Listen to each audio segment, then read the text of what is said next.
Hey, everybody, welcome to PEP Talk, the podcast where we give you the truth, the whole truth, and nothing but the truth. So help us God. We're here to take these complex medical and health conversations, make them simple so you can digest them and understand them and learn from them so that you can take action steps, which is taking knowledge and applying it to your life, which is called wisdom, so that you have the map, the keys in the car to drive your health to wherever you want it to be. Folks, I'm Dr. Eric Naputi. I'm going to be taking you down this journey today with our health. I've got a very interesting conversational piece that we need to discuss today, and it's about toxins. We live in a very toxic world. I always tell people it's toxic, Toxick, toxic. What do I mean by that? Listen, the air we breathe, the water we drink, the food we eat, the stuff we wash our clothes with, there are toxins in our environment. And you need to understand that we, as laws of nature, are cells in our body that are naturally made, that live off the land, that need certain nutrients, and our body doesn't need any help. It just needs no interference. The more we get away from the natural processes of life, the more industrialized we get, and the more we interfere with how the body was made, the more jacked up it is. Now, I need to talk to you today about something that's a serious problem. I want to talk to you about a chemical compound that's in our food supply called PFAS. And by the way, despite the widespread alarms about the health and environmental impacts of this toxic PFAS chemical, these things are increasingly being added to your food supply. I mean, in the forms of pesticides and reagents in your food. I mean, it's disgusting what's happening. And I need you to understand that these government agencies like the FTC, the FDA, and the Environmental Protection Agency, and et cetera, these are the same companies that told you that opioids were okay. These are the same companies that told you that smoking's no problem. In fact, doctors used to recommend Camel Light cigarettes. I mean, you laugh, but that's how it used to be. Doctors used to smoke in the operating room. And when you think about the same, massive breakthrough, and the biggest breakthrough in healthcare was whenever doctors started washing their hands between doing surgeries and patients. Like, this is the crazy system that we live in. It doesn't have a lot of common sense in it. Common sense ain't that common, but I'm going to give you some common sense talking points today that's going to really help you really understand what's really going on here. So look, there's a new study. The new study that just came out that talks about something called PFAS. And PFAS are polyfluoroalkyl substances. Polyfluoroalkyl substances. The chemicals are increasingly being added to pesticides in your homes and in crops that are going in your food supply. According to a new study, the findings published literally just 2 days ago in the Journal of Environmental Health Perspectives is now adding growing concerns about PFAS contamination in U.S. food supply and water supply. It's there, folks. And I want to highlight that it's in a lot of the pesticides, herbicides, largicides, and fungicides that your foods are being covered in. The study revealed that PFAS accounts for 14% of all active ingredients in pesticides used in the U.S. today. 14%. When PFAS are not intentionally added to these products, by the way, the fluoride containers in which they are stored in has been found to have PFAS that leaches into the food supply, according to this study. It's truly frightening. This news is crazy because pesticides are, some of the most widely dispersed pollutants in the world today. You may eat organic food that is right next to a field that gets sprayed with these PFAS pollutants, and that may get over onto your food, and now your food's not organic anymore. But you don't know what you don't know. I bet many of you have never even heard of PFAS before. The authors in this study reviewed the pesticide data from the Environmental Protection Agency and the U.S. Geological Surveillance and the Canadian Pest Management Regulatory Agencies, as well as publicly available databases. The findings was that PFAS-laced pesticides are regularly and nationally used as a staple on crops, including corn, wheat, kale, spinach, apples, and strawberries, which is the reason why I don't really ever eat corn and wheat. And if I'm going to eat kale, apples, and strawberries, I better know exactly what farm they came from, and they better well be organic and without pesticides sprayed on them. PFAS are also common ingredients in flea treatments for pets. sprayed on them to kill their insects.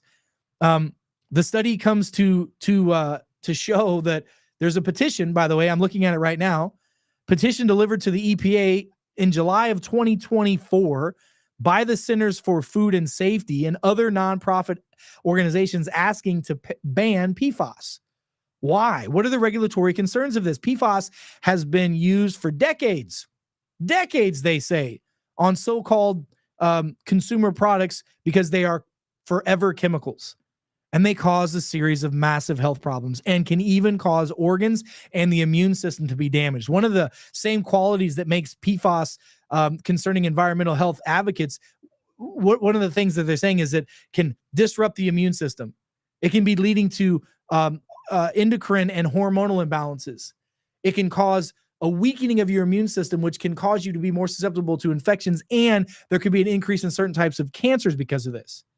In 2001, the EPA announced its PFAS strategy roadmap, which outlined the strategy for cleaning up PFAS contamination because they recognized it's a toxic chemical. But yet they're allowing it to be in your water. In your water. Look, the EPA just came out and said that there are 6 different types of PFAS chemicals in our drinking water. So if you don't have a system that pulls out the fluoride, the chlorine, doesn't put hydrogen back in your water, and doesn't put minerals in your water, if you're drinking water, you might be sick because you're drinking supposedly healthy water that's out there, but there's PFAS chemicals and other forever chemicals in it. Just a month ago, in response to the petition from the environmental groups that I listed above, the EPA initiated a regulatory risk management process called Toxic Substance Control Act. Why in the hell? Because the data was already there. Why did the Environmental Protection Agency and the FDA allow this to happen in the first place when all the data was clearly there? I remember years ago when I was speaking in front of congressional groups talking about the negative effects of Roundup and how Roundup can cause cancer and diseases and inflammation and autoimmune problems. No, you must be a quack, they said. You're a quack. They wouldn't let that happen.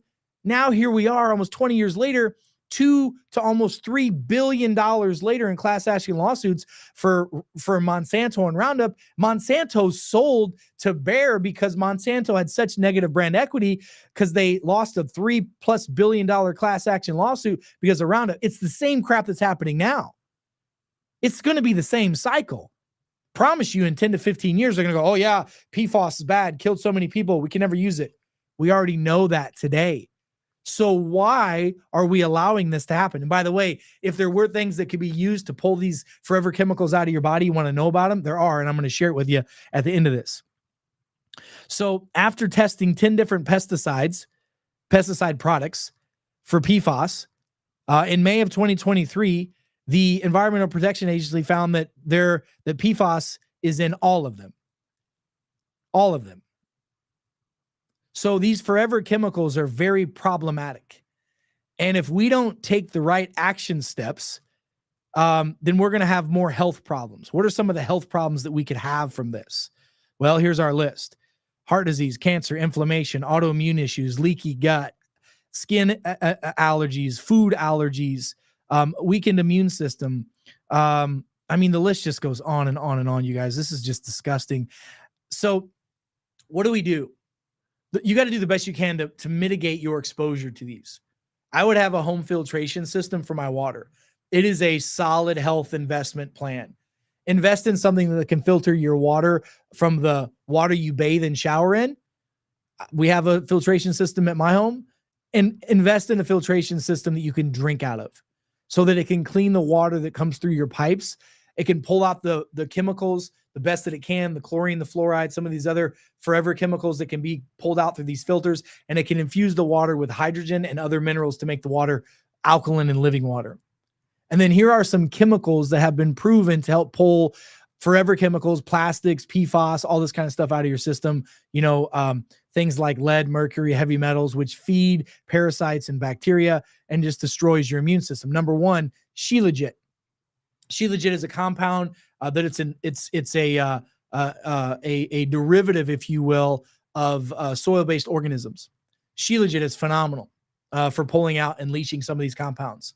Ivermectin is a soil-based organism. We use it all the time when we have patients that have parasites, yeast, candida, overgrowth, functions, problems with heavy metals, parasites, plastics, whatever in their system. Carbon 60, the buckyballs. Carbon 60 is phenomenal at pulling out toxins from the body. Fulvic and humic acid are also very good minerals that can pull a lot of these forever chemicals out of the system.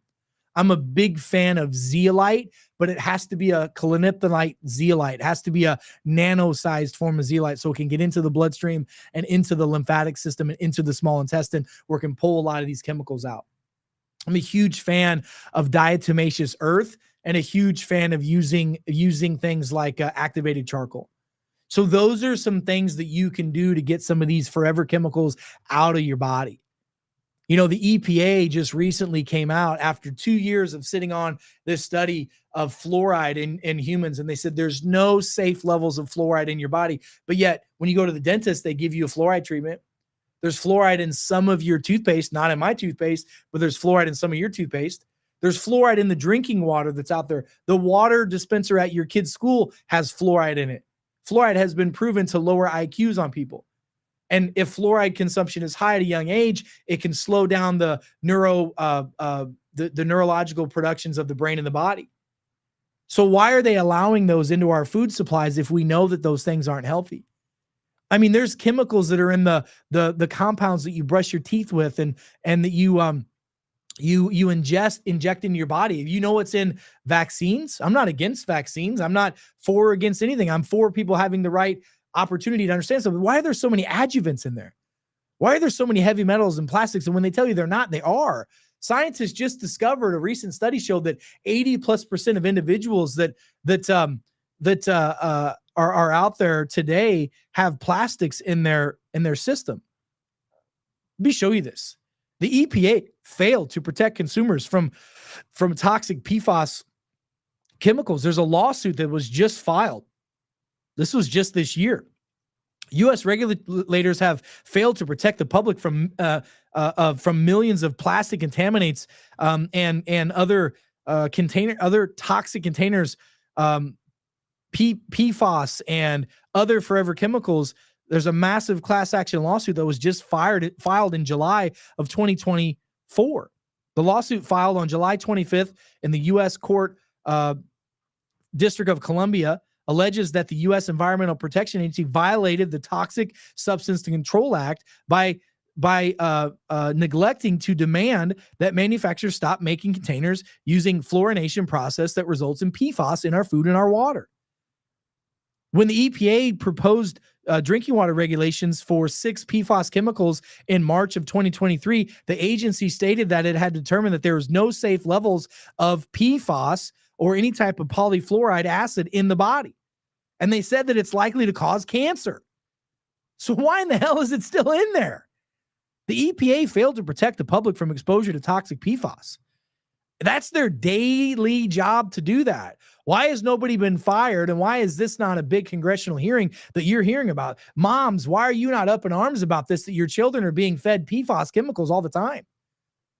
I mean, it's crazy. These forever chemicals are in our food supply. And there's a Texas-based company that was labeled in this that produces 200 million plastic containers a year that contain PFAS.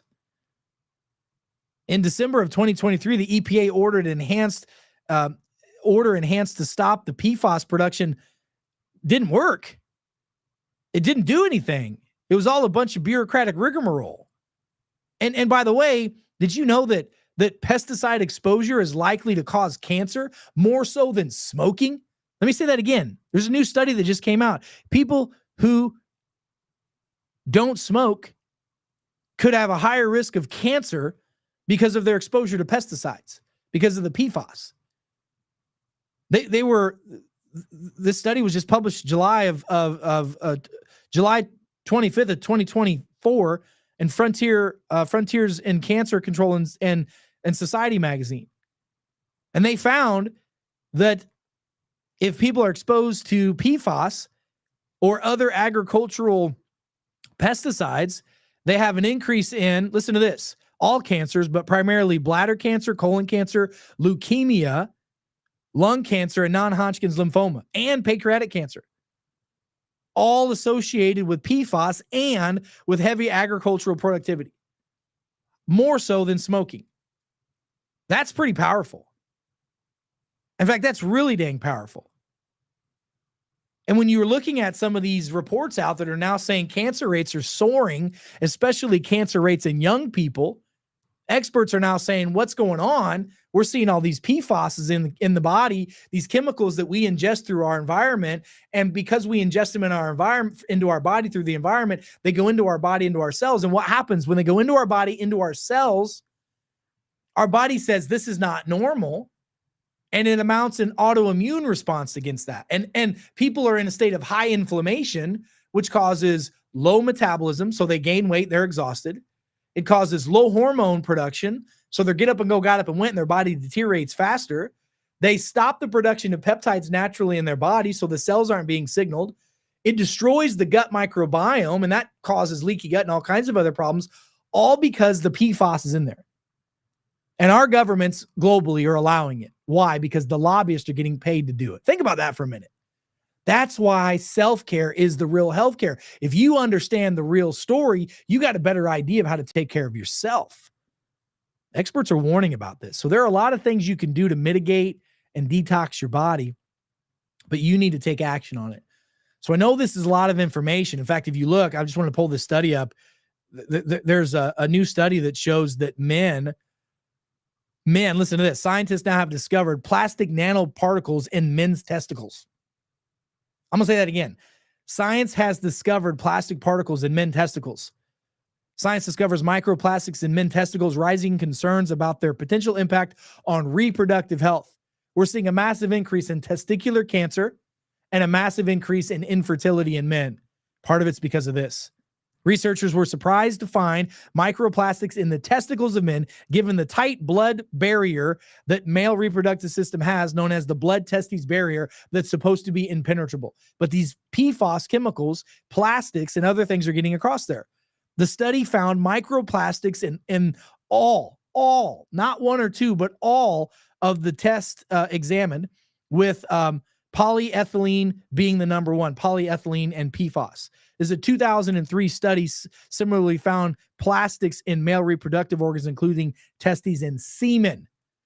Plastics are loaded with chemicals that are estrogenic, which mimic estrogen, which causes, when they mimic estrogen, it lowers testosterone. When testosterone goes down, heart attacks go up. When testosterone goes down, cancer risk goes up. When testosterone goes down, being a man goes down. And there's a lot of confusion in the world today about who we are and what we are and our biology. What if that confusion is because of an increase in PFAS chemicals and other chemicals in our body that lower the natural production of what we're supposed to have in our body, which is testosterone? Think about that for a minute. So what do? You got to mitigate your exposure. You got to filter the waters and the foods properly. You got to start going down the rabbit hole of what PFAS is, what forever chemicals are, and what of those nutrients I told you about that can pull those out of your system. So folks, on average, a person eats about 5 grams of plastic a week, according to these studies. Dr. John Yu, a toxicologist in the College of Nursing in the University of New Mexico, the studies found that the plastic in the testicles and in the semen, and he says the average person eats about 5 grams of plastic per week. That's like a tablespoon. So here's what I want you to do. I want you to understand that there is hope, but our systems and processes of our society have failed us. The farther we get away from natural things, the more problems we have. So go back and listen to this podcast, share with your friends and family members, start doing some due diligence on PFAS, on detox, on mitigating your exposure to some of these chemicals, and start doing some of the things we talked about. In addition to detoxifying your body with chemicals, start using saunas, start cold plunging, start getting your body sweating, start pushing some weight, start using intermittent fasting and then prolonged fasting, a combination of sleeping well, eating well, living well, understanding how your body detoxifies. Do a genomics test that measures your ability to detox and methylate. These are the keys to understand how your self works. The more you understand how yourself works, the more you can engage and participate in true healthcare. All right, folks, I got to go. So until we meet again, I'm Dr. Eric Naputi. God bless you. God bless America, and God bless the world. Stay smart out there, and I'll see you on our next episode. Have a blessed day. Be well.